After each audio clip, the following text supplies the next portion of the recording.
Paano ba mag-dual cam? Okay, pumunta sa App Store or Play Store. Then mag-search, punta kayo sa search bar.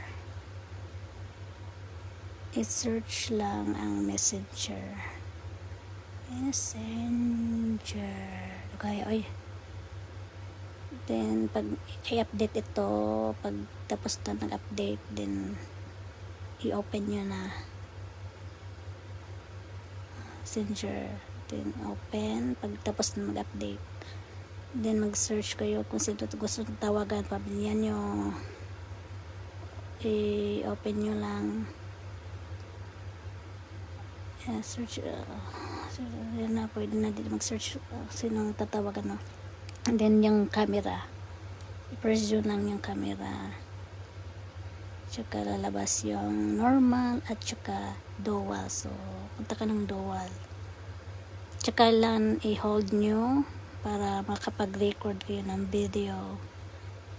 Or take photo. Diba? Tsara, nakita nyo na. Then hold. Kikita nyo yung sarili nyo. Sa likod ng camera, nag-record na yan. Ganun lang kasimple, okay.